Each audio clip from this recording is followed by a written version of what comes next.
Welcome to First. I'm Michelle Poston along with Mark Eichman and Shirley Min.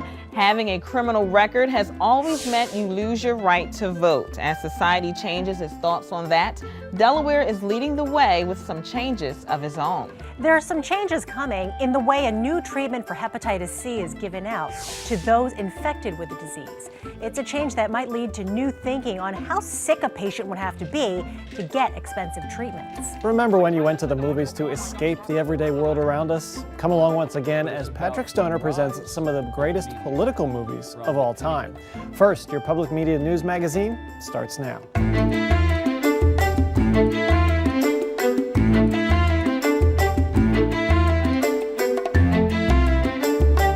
In July, Governor Markell signed legislation restoring voting rights to ex-offenders. In this week's First Look, we'll meet a few people excited to exercise that right for the first time in their lives, as well as one man who registered at least 400 ex-offenders to head to the polls in time for the local elections. And for him, this is just the beginning.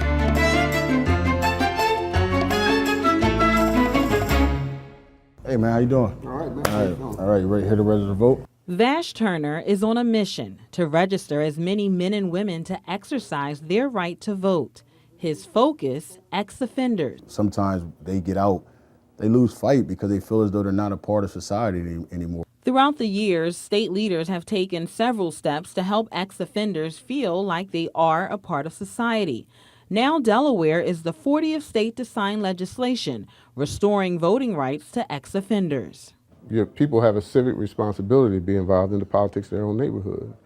The opportunity is something Salih vows to never take for granted again. The thing that people fought for and marched for, the right to vote and all those things that you've seen happen in the black community, right, is because if you're disenfranchised, you can't control any of the policies that is affecting you in your neighborhood.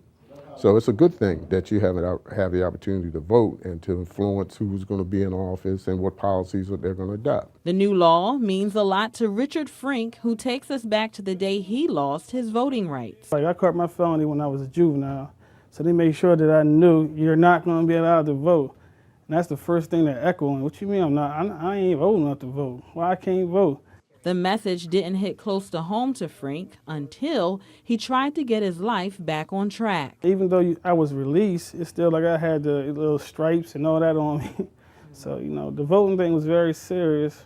37-year-old Hanif Salam also learned quickly how important it is to have a voice on Election Day. I feel like election is a time where everybody across the country, let alone in our state, can just come together and be happy to practice their right as an American citizen. And when you don't have that right, it feels like you're on the outside looking in. The good thing is, Salam also kept and maintained a positive attitude, making sure his voice was always heard through others. Since 2004, every major election year, I've helped somebody's campaign. So, I remember helping Beau Biden get in his initial year. Remember helping Senator Coons' campaign. So I would volunteer on these campaigns, but I would hide the fact that I couldn't vote. In September, Salam will finally be able to do just that, cast his vote. His hope is that the state continues to move in the right direction in helping ex-offenders. I feel like we have a long way to go. We're far from equality, and we're far from giving individuals a second chance to redeem themselves and live life as a normal citizen in our society. Meanwhile, now that Salam's registered, he's doing his part to spread the word. Once I found out that Vash was doing registration at Longshoreman Hall on a weekly basis, I went around in my community and shared it on social media. So I'm trying to encourage as many people as I know, especially a lot of young people and a lot of people that were affected by the law, to get out and make sure they register so that their voice can be heard as well. As for Turner, he remains committed to registering ex-offenders. He does so through the organization Standing on Life, a name that he believes best describes its mission. You got people that have felonies that want to stand on life. So now we register them to vote, they are standing on life. Turner is looking into expanding and adding a new location in an effort to reach out to more ex-offenders. Right now, he has his eye on the Hope Commission's Achievement Center on Vanderbilt Avenue. And there's a deadline to register, right? Yes, Mark, there actually is a deadline to register, especially if you're interested in voting in the primary election. That deadline is August 20th. And for the November presidential election, you have until October 15th. Coming up on First, need a distraction from the presidential campaigns? Patrick Stoner joins us for a look at some of the best political movies of all time. And later, step into Celeste Kelly's artistic world. See how a little Spanish influence took her from fibers and silkscreens to all kinds of mosaics. It's really rare within one's lifetime to witness the arrival of a straight-up cure for a virus, but that's exactly what has happened with hepatitis C, the most common blood-borne infection in the United States and a leading cause of liver disease. But there's been a catch. These new drugs have been pricey. Alana Gordon of WHYY's Health and Science Desk and The Pulse has been looking at the impact in Delaware. Hi, Alana. Hi, Nichelle. And so, yeah, there's been a lot of recent changes for who can access these drugs. The actual price of them is private. Payers negotiate with companies. But the drugs have often been referred to as the $1,000 a day pill, with full treatments costing upwards of $100,000. It's put Delaware's Medicaid program in a fiscal and ethical bind. And up until recently, it's meant that patients like Valerie Green have been caught in the middle.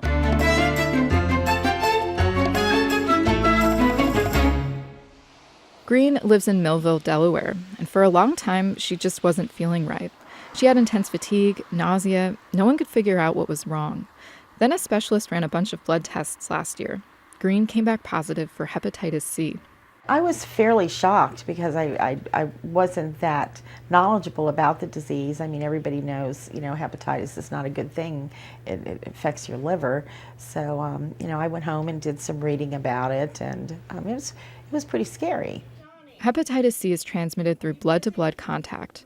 Green isn't sure how she got it, but she thinks it could have been from a transfusion 30 years ago. That's when she gave birth to her son.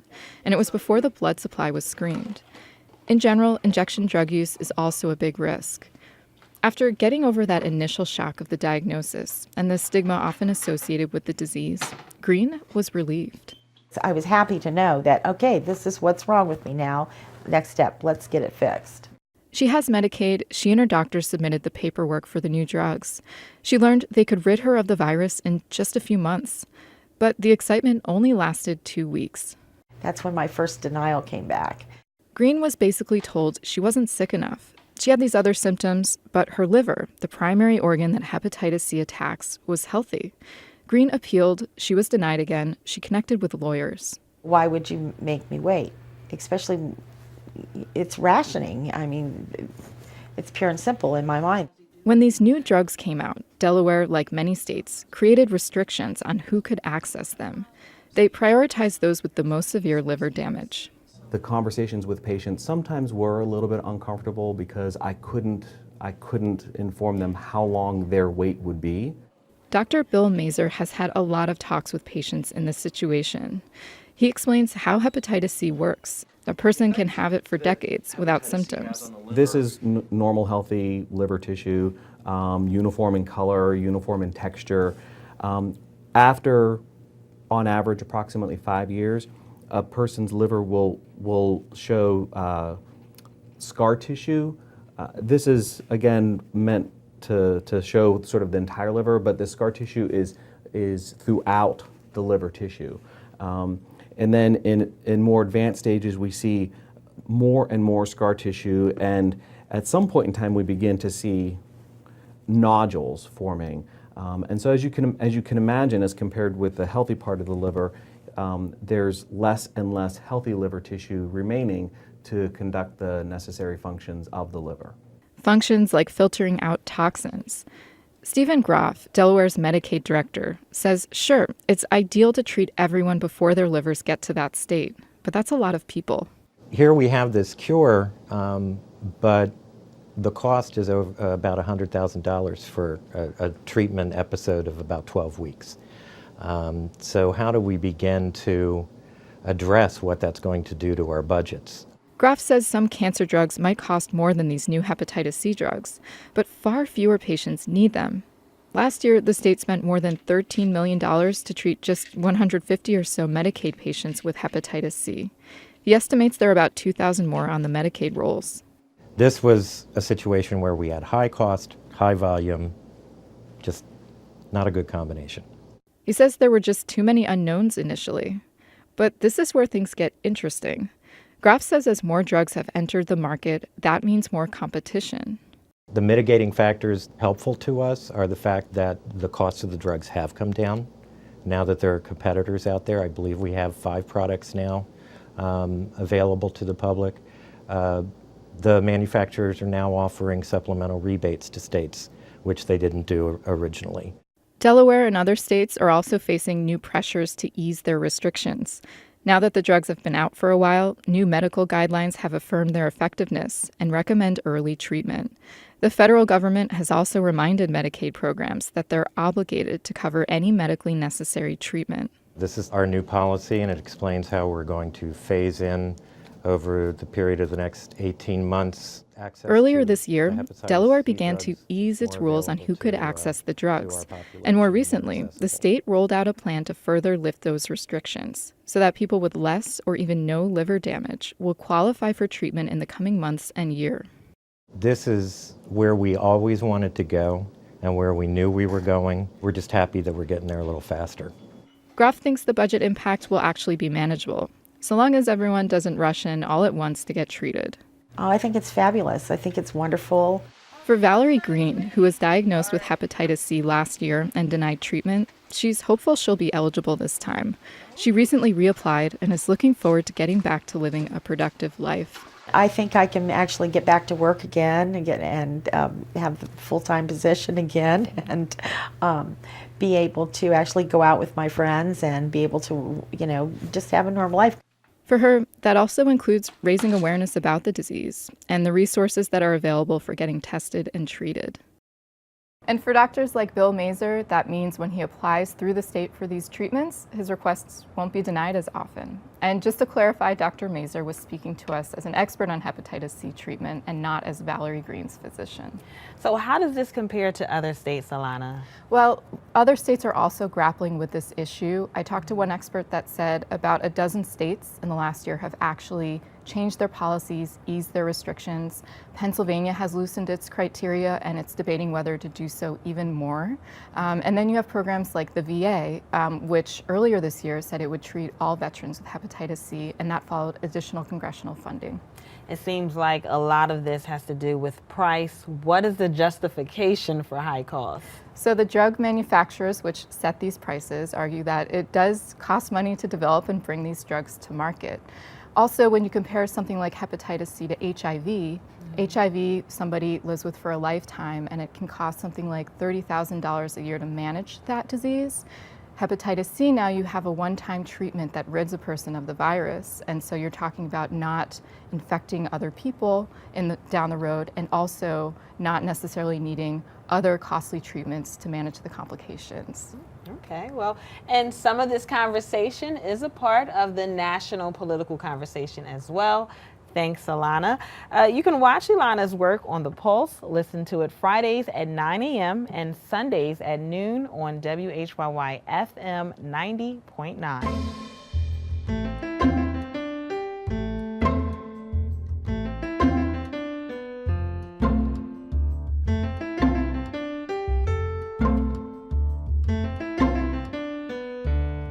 You might find yourself tuning into First right now, wondering, what did I miss? Find out online when you go to WHYY.org/first. Some may think that this political season is the ultimate reality show, but this isn't The Apprentice, it's for real. What's also real are some of the best movies based on politics, and if you need a break from the campaigns, you could check these out. To give us some help with that, we've invited WHYY's Patrick Stoner of Flicks fame to join us. Hi, Patrick, welcome. Hello, how are you? Very good. This Thanks. is fun and horrible and terrifying and interesting. Life imitating art in a way, and there's so many movies politically based that we had to pick one. So Oh. we picked from just a few, just two. And here is Jimmy Stewart starring in Frank Capra's Mr. Smith Goes to Washington. Let's take a look. I tried to say them once before and I got stopped colder than a mackerel. Well, I like to get them said this time, sir. And as a matter of fact, I'm not going to leave this body until I do get them said. President, will the senator yield? The senator yield? No, sir, I'm afraid not. No, sir. I yielded the floor once before, if you can remember, and I was practically never heard of again. No, sir.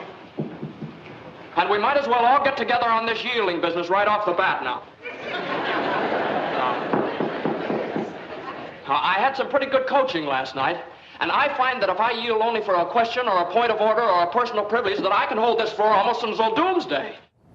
Gotta love Jimmy Stewart there. Everybody loves that film now. It was hated when it came out. It came out in 1939. It was a bomb, and as a matter of fact, almost everybody condemned it, including all of the fascist countries in Europe. Germany, Spain, Italy, and also the Soviet Union. But those people who realized that it was sort of perfect for American values, it became the last film shown in Nazi Germany before they shut it down. Wow, that's some great history there, and it shows sort of the importance of film when it comes to politics. And yet our own American politicians, when at the premiere, it was based on a number of things. They would walk out, they condemned Frank Capra, he became very unpopular, and some people think it was the beginning of a lack of support from the studios for the rest of his career. And we saw the famous filibuster scene from that movie. We've seen a little bit of that in the past several years as well in Washington. Well, and actually a little political minutia. It was all over about establishing a national boys camp, and it was about money. And as you know, money things have to be brought up in the House, not the Senate. So it really had no reality at all, except, of course, wonderful performances, and I believed every moment of it. Absolutely. Then let's fast forward a few decades to Nixon, Watergate, Woodward and Bernstein, and let's take a look at All the President's Men. Mullen and Company. Howard Hunt, please. 1 moment, please. Howard Hunt here. Hi, I'm Bob Woodward of the Washington Post. Yes, what is it? I was just kind of wondering why your name and phone number were in the address books of 2 of the men arrested at Watergate. Good God. Do you care to comment? In view that the matter is under adjudication, I have no comment. Hello? This is Bob Woodward of the Washington Post. I was told that you had worked with a Mr. Howard Hunt. Why would anyone say that? You do know Mr. Hunt? No, I don't believe so, and I can't imagine why anyone would say that. Listen, I'm really sorry, but I was on my way out. Goodbye. Could we just confirm a couple... Bye. Another great performance from Robert Redford. That movie really showing the rising importance of the media as a check on power. Right, and Mr. Smith, the newspapers did cover it, but nobody really would have seen it. But you can tell from All the President's Men, now the media can actually make or break politicians depending on what's happening. And of course, that is even more true now with cable news and all of the rest of it, because every little moment can be dissected. And there's also an iPhone camera going on everybody almost all of the time. And it's really interesting now to see a former member of the media, a host of a reality TV show, now as the one of the two who will be the next president. I don't think he had any doubt that he was doing exactly the same thing, because that is what politics is now. It's a reality show. Everything that makes a reality show popular is exactly what makes the candidates popular right now. And those who don't understand that are the ones who get left behind. And it really becomes almost less about politics, and it is your beliefs, and it is that to a point, but more who can perform better on top of that sort of basis of political belief. And worse, who can be destroyed in an instant by something that simply goes wrong in front of millions of people. All right, very interesting conversation. Politics on film. Thanks so much, Patrick. And don't forget to check out Flicks on Demand with Comcast, or go to WHYY.org/flicks. Happy watching. Newark artist Celeste Kelly worked in fiber and silk screening until a trip to Spain set her on a different course. She returned home and turned her artistic vision to mosaics. Using bottles, ceramic pieces, and glass of all kinds, First Experience shows you some of Celeste's beautiful works of art for your garden.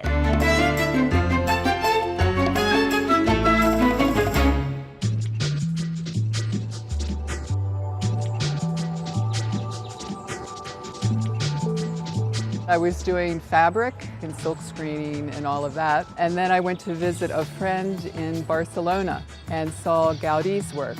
He is this incredible architect from, I think, about 1870s, and his work was just inspiring. So I came home and decided that I was going to start trying out mosaics.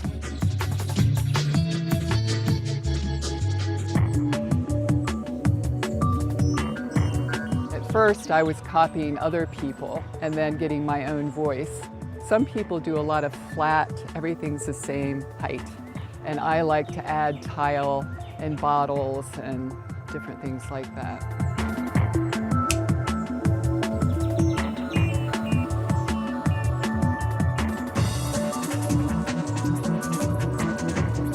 Sometimes I like to work where things start going out this way, and other times I like, the vertical, because then it pops out the design in the center. So it's really about design and color, and I think I have a really good sense of that.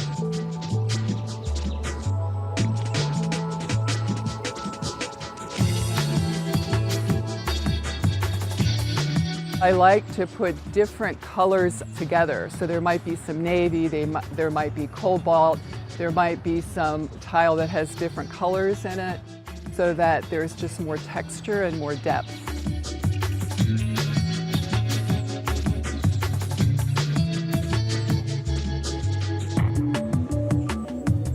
I love making the gargoyles, my modern day gargoyles. They look at it and it resonates on some level with them. The kids come up and they're face to face with this image, and they just look right into the eyes, and some of the kids are like, oh, that's, spooky, and others are like, wow, they're just mesmerized by it. So it's kind of fun to see all the reactions to them.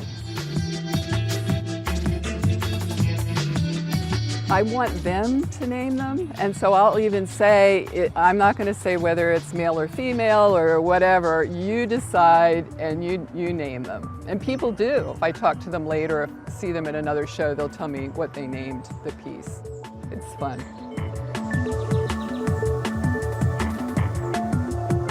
I remember I was doing this show at Lewis. I had 3 different big things that people bought. Afterwards, I said I would drive it to them. And I was like, wow, my pieces really get great places to be in. And they get this better lifestyle than I do. I loved it.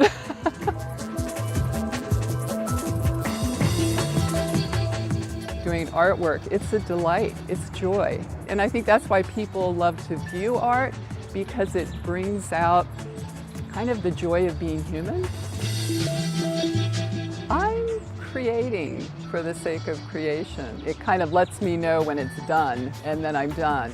Just let it get out into the world and enjoy the space.